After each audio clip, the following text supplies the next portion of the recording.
बात जोर देकर कही है कि भारत और चीन सीमा पर जारी विवाद सुलझाने में सक्षम है और इसके लिए अमेरिकी मध्यस्थता की जरूरत नहीं है। इस बीच चीन के उत्तर पश्चिम के दुर्गम इलाकों में चीनी सैनिकों के हालिया हुए युद्धाभ्यास से जुड़ी खबरें सरकारी मीडिया में लगातार छप रही हैं। पिछले हफ्ते चीन के विदेश विभाग ने बार बार ये बात दोहराई कि सीमा पर हालात स्थिर और नियंत्रण में हैं। साथ ही विदेश विभाग ने ये भी जोर देकर कहा कि दोनों देश बिना अमेरिकी मध्यस्थता के विवादों का समाधान कर सकते हैं। पश्चिमी हिमालय की गलवान नदी घाटी को लेकर दोनों देशों के बीच विवाद है और इस इलाके में मई की शुरुआत में चीन और भारतीय सैनिकों के बीच कई बार झड़पें भी हुई थीं। चीनी विदेश मंत्रालय का बयान इन्हीं झड़पों के बाद आया था। हालांकि दोनों ही पक्ष एक दूसरे पर अतिक्रमण का आरोप लगाते रहे हैं। चीन के विदेश मंत्रालय के प्रवक्ता झाओ लिजियान ने 3 जून को कहा था कि बातचीत और मशविरे के जरिए प्रासंगिक मुद्दों को सुलझाने में दोनों ही पक्ष सक्षम हैं। किसी तीसरे पक्ष की दखलंदाजी की जरूरत नहीं है। दरअसल झाओ लिजियान ने यह बयान ऐसे वक्त में दिया था जब अमेरिकी राष्ट्रपति डोनाल्ड ट्रंप ने प्रधानमंत्री नरेंद्र मोदी को चीन के साथ सीमा विवाद सुलझाने में मध्यस्थता की पेशकश की थी। ट्रंप ने इससे पहले भी 27 मई को ट्विटर पर चीन भारत सीमा विवाद में मध्यस्थता की पेशकश की थी। हाल के दिनों में चीन के सरकारी मीडिया में सीमा विवाद से जुड़ी खबरों को ज्यादा तवज्जो मिलती हुई नहीं दिखी है। हालांकि चीन के सरकारी अखबार ग्लोबल टाइम्स में कई लेखों में भारत पर यह आरोप लगाया गया है कि वो विवादित इलाके में बुनियादी ढांचे का विकास कर रहा है। ग्लोबल टाइम्स ने 5 जून और अपने चीनी और अंग्रेजी संस्करण में संपादकीय छापा। उसमें उन्होंने लिखा कि भारत को दुश्मन बनाने की हमारे पास कोई वजह नहीं है, लेकिन चीन अपनी जमीन का 1 इंच भी नहीं छोड़ेगा। भारत अगर रणनीतिक रूप से कोई गलती करता है और चीन की जमीन छीनने की कोशिश करता है तो चीन उसे कभी माफ नहीं करेगा।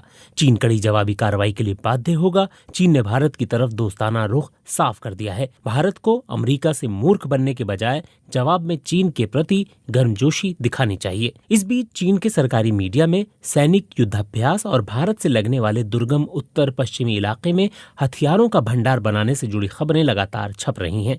भारत के मीडिया में भी इसे लेकर प्रतिक्रियाएं आती रही हैं।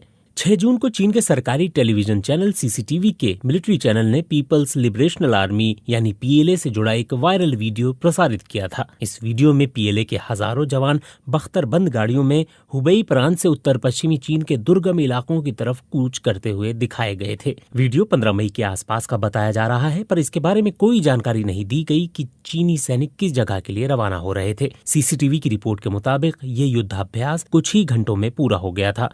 फिर 9 जून को पीएलए डेली अखबार ने बताया कि एक अज्ञात पीएलए पैराट्रूपर ब्रिगेड ने 1 जून को उत्तर पश्चिमी चीन में एक अज्ञात रेगिस्तानी स्थान पर दुश्मन के ठिकानों पर छापेमारी की।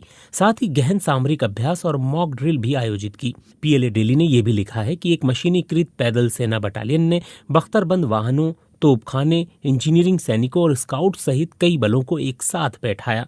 हालांकि पीएलए डेली ने यह स्पष्ट नहीं किया कि ताज़ा रिपोर्ट में जिस हवाई ब्रिगेड का जिक्र है वो वही है जिसके बारे में सीसीटीवी रिपोर्ट में कहा गया था। पीएलए की एक दूसरी ब्रिगेड ने भी मई महीने में चीन के उत्तर पश्चिम में स्थित ग्वांगडोंग प्रांत में एक अज्ञात क्षेत्र में लंबी दूरी का युद्धाभ्यास किया था। 9 जून को पीएलए द्वारा जारी एक बयान में कहा गया है कि उस दौरान सैनिकों ने तोपखाने की लाइव फायर शूटिंग का टेस्ट किया था।